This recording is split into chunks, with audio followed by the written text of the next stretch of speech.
Então vamos fazer o estudo gráfico do lançamento vertical para baixo de uma partícula sujeita apenas à força gravitacional. Observe que no instante t igual a zero, a partícula terá a posição inicial zero.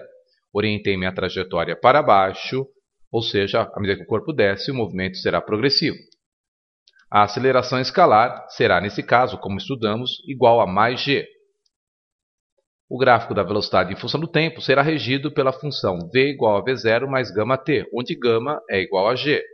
O gráfico da posição em função do tempo será regido pela expressão s igual a s0 mais v0t mais meio de γ até o quadrado, onde γ é igual a g. Lembre-se, trata-se de um movimento uniformemente variado. Então, ao lançarmos o corpo, observaremos que a velocidade varia linearmente com o tempo. Já o gráfico da posição em função do tempo gerará um arco de parábola com concavidade para cima.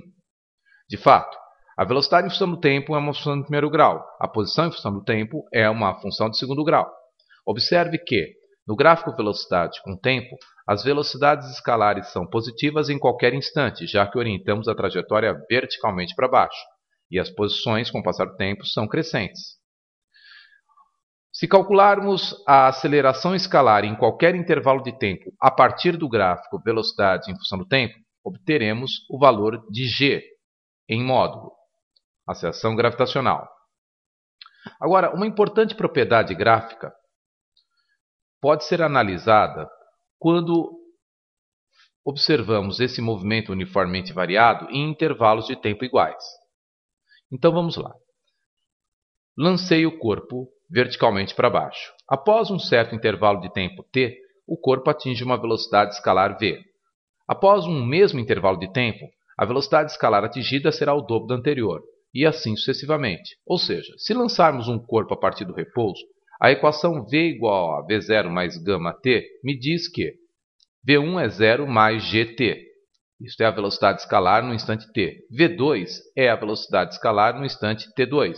0 mais g vezes 2t. Perceba que estou calculando a velocidade em intervalos de tempo iguais a t.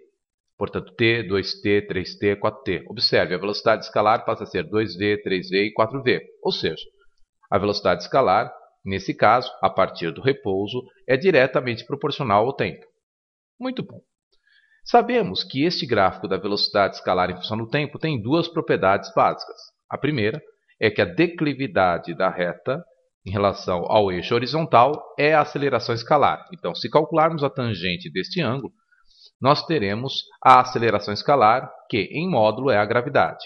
Mas estou interessado na outra propriedade, na propriedade que diz que a área sob o gráfico velocidade em função do tempo é o ΔS percorrido. Então, observe. Se quisermos calcular o ΔS percorrido do instante t igual a zero ao instante tzão, basta calcular a área debaixo deste gráfico nesse intervalo de 0 a tzão. Observe. Essa área, que é a área de um triângulo, é igual ao ΔS nesse trecho, de 0 a S1. Muito bem. Se quisermos calcular o ΔS no intervalo de tempo de T1 a T2, ou seja, de tzão a 2tζão, novamente vamos calcular a área sob esse gráfico. Agora, observe esta coincidência matemática. Quando calculamos a área sob esse gráfico, imediatamente observamos que uma figura triangular igual à primeira, de 0 a tzão, se manifesta sob o gráfico. Quantas figuras iguais a esta se manifestam sob o gráfico no trecho tzão e 2tζão, de tal forma que nós possamos calcular a área sobre esse trecho mediante a essas figuras geométricas? Bem, é fácil. Olha só.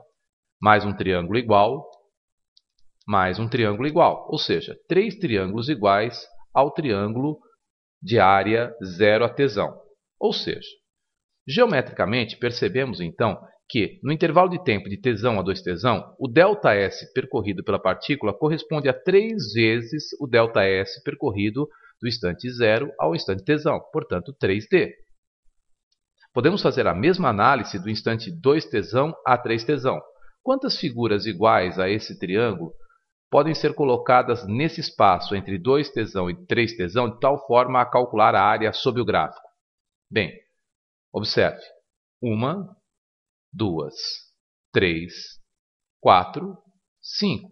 Ou seja, no intervalo de 2tζão a 3tζão, a partícula terá percorrido 5 vezes a distância que ela percorreu no intervalo de 0 até z, portanto 5d.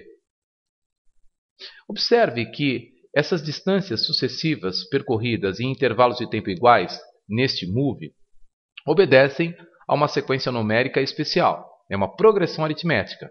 D, 3D, 5D. A razão dessa progressão é 2 vezes a distância inicial. D mais 2D, 3D. 3D mais 2D, 5D. Então, no próximo intervalo de tempo igual, de 3tζ a 4tζ, quanto esperamos ser a distância percorrida da posição S3 à posição S4? Muito bem, 5dζ mais 2d. De fato, observe, olhe lá. 4dζ, 5dζ, 6dζ, 7dζ. Isso é uma propriedade muito interessante. Em qualquer move, em intervalos de tempo iguais, as distâncias percorridas sucessivamente guardam entre si uma sequência que chamamos de progressão aritmética. No caso da velocidade escalar inicial ser nula, como é aqui o lançamento vertical para baixo, a partir do repouso, essa progressão segue a seguinte estrutura: D, 3D, 5D, 7D e o próximo 9D, e assim sucessivamente, desde que sejam em intervalos de tempo iguais e desde que seja um move a partir do repouso.